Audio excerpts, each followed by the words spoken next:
कैलाश यात्रा का सबसे इम्पोर्टेंट पार्ट आपको पता है क्या है? वो है तिब्बत का परमिशन और वीज़ा।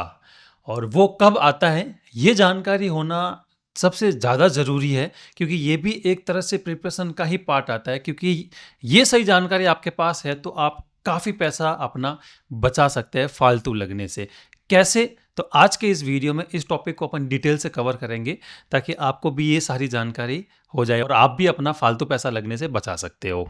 तो कैलाश मानसरोवर यात्रा पर जाने के लिए हमें चाहिए होता है तिब्बत का परमिट और चाइना का वीज़ा। तो सबसे पहले जो परमिट है वो तिब्बत ही देता है, और चाहे उसको तिब्बत का वीज़ा बोलो या तिब्बत का परमिट बोलो, दोनों एक ही बात है। तो उसके लिए जो डॉक्यूमेंट चाहिए वो चाहिए होता है आपका वैलिड पासपोर्ट। उसका स्कैन कॉपी चाहिए होता है, ओरिजिनल वहाँ पर नहीं लगता। तो स्कैन कॉपी के साथ में परमिट अप्लाई होता है, और उसको आने में 21 दिन वो बोलते हैं, बट सम टाइम ज़्यादा चला जाता है। तो 21 से 25 दिन, तो 25 दिन मोटा मोटी आप मान के चलिए तिब्बत का परमिट आने में लगता है, जिस दिन से आपने अप्लाई करा है, मतलब जो भी कंपनी अप्लाई कर रही है। और तिब्बत का परमिट आने के बाद में तिब्बत का परमिट और आपका ओरिजिनल पासपोर्ट और वीज़ा के लिए आपका पासपोर्ट साइज फ़ोटो, तो आपकी तरफ से 2 डॉक्यूमेंट चाहिए होगा, आपका ओरिजिनल पासपोर्ट और पासपोर्ट साइज फ़ोटो। तो ये सबमिट होगा अपने इंडिया में जो चाइनीज़ वीज़ा एम्बेसी है वहाँ पर, वीएफएस के अंदर। और वहाँ पर सबमिट करने के बाद में जो वीज़ा मिलता है उसके लिए मिनिमम 4 दिन लगते हैं, 4 वर्किंग डे। अगर उसके बीच में अगर सैटरडे संडे आ गए तो वो आप और ऐड कर लीजिए।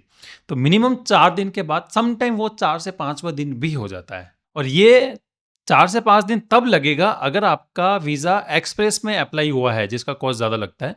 तो एक्सप्रेस में ही आपका 4 से 5 दिन आएगा। अगर आपका रेगुलर में अप्लाई हुआ है तो फिर वो 7 से 8 दिन, सम टाइम 10 दिन भी चला जाता है।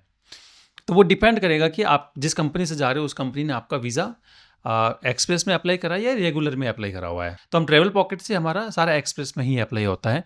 तो एक्सप्रेस का भी काउंट करें तो दोनों का टाइम अगर मिला है तो मिनिमम तो 30 दिन तो लगेगा दोनों को आने में। और 30 दिन के बाद में दोनों ही हमारे हाथ में होता है, ओरिजिनल पासपोर्ट और ओरिजिनल वीज़ा। तो उसी को लेके हम हमारी कैलाश मानसरोवर की यात्रा स्टार्ट करते हैं। अब ये मोस्टली पार्ट हमारे कंपनी की तरफ से होता है, हमारी तरफ से होता है, बट ये जानकारी आपको क्यों होनी चाहिए और आप पैसा कैसे बचा सकते हो वो मैं आपको बताता हूँ। तो देखो 2025 में 5 साल के बाद में यात्रा स्टार्ट हुई थी।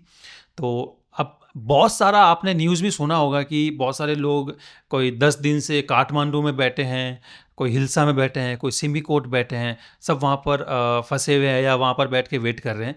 तो वहाँ पर यही हुआ था कि जो परमिट हैं, जब परमिट, एक तो थोड़ा बहुत परमिट लेट आया था, थोड़ा बहुत क्या काफ़ी कई बार लेट हुए थे, और परमिट के बाद में फिर थोड़ा वीज़ा।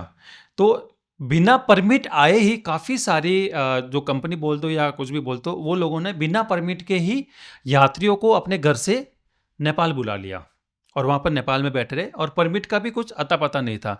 तो फिर परमिट आएगा, प्रोसेस तो ये सेम ही है, परमिट के बाद में वीज़ा आएगा। तो इतने दिनों तक उनको फिर वहीं रुकना पड़ता है, और वहाँ पर फिर बहुत सारी कंपनियों को हमने देखा हाथ खड़े कर दिए, और वहाँ का जितना भी कॉस्ट हुआ मोस्टली क्लाइंटों ने ही पे करा। तो एक तो ये एक्स्ट्रा पैसा लगा उनका, ये बहुत लोगों का लगा। आप न्यूज़ में भी देखना, काफ़ी न्यूज़ भी इसकी आई थी। अब अगर एक्यूरेट इन्फॉर्मेशन आपके पास नहीं होती है तो बिना परमिट आए आपके अगर फ्लाइट की टिकट हो गई है तो फिर वो भी रीशेड्यूल होगी।